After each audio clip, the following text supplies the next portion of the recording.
আসসালামু আলাইকুম। আজকে টিউটোরিয়ালের মধ্যে নকশা থেকে প্লটগুলোকে পলিলাইন দিয়ে ড্রয়িং করার পর সেখান থেকে একটি সিম্পল ক্লিকের মাধ্যমে টেবিল আকারে জমির ক্ষেত্রফল নির্ণয় করা। তো এইটার জন্য আমাদের একটা লিপসের সাহায্য নিতে হবে।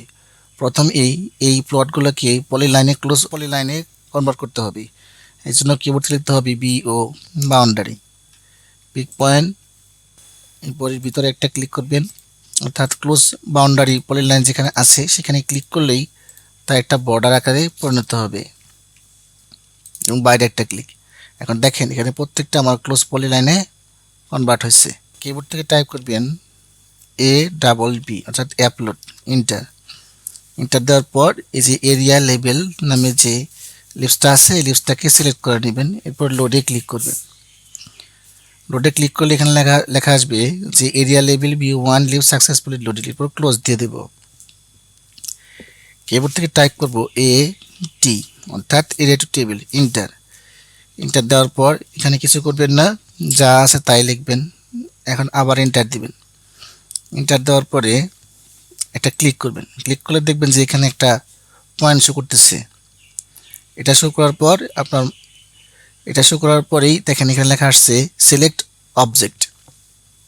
এখন এই ভিতরে একটা করে ক্লিক করবেন, এটার ভিতরে একটা ক্লিক করবেন, এটা এখানে ক্লিক করবেন। তো এইভাবে ক্লিক করবেন, যে কয়টাকে আপনি সিলেক্ট করবেন এগুলো ক্লিক করতে থাকবেন, এটাকে ক্লিক করবেন। আর আমরা একটু জুম করে দেখাই যে এখানে কিন্তু আমরা 15 থেকে শুরু করছিলাম, এই জন্য 15, 16, 17, 18 একটা সিরিয়াল আসতেছে। আর এরকম আসলেই আপনি বুঝতে পারবেন যে টেবিল এখান থেকে ক্ষেত্রফলটা টেবিলে যুক্ত হইতেছে। এরপর এখানে সিলেক্ট করব, সেট থেকে লিখব SC দিয়ে আমরা সিলেক্ট করব। একটা বেস পয়েন্ট নিলাম। এরপর যতটুকু প্রয়োজন মনে হয় আপনারা এটাকে জুম করে নেবেন। যতগুলা অবজেক্টকে আমি সিলেক্ট করছিলাম সবগুলো অবজেক্ট কিন্তু এখানে ক্ষেত্রফলের সাথে দেখাইতেছে। যে 15 নম্বর প্লটে আমার কত স্কোয়ার ফুট জমি আছে সেটা এখানে দেখাইতেছে, 18, 17, 19 এগুলো দেখাইতেছে। আর লিপস্টিক কার প্রয়োজন হলে আমাকে জানাবেন কমেন্ট বক্সে, ইমেল অ্যাড্রেসটা দিয়ে দিবেন, আমি পাঠিয়ে দেব। ধন্যবাদ সকলকে।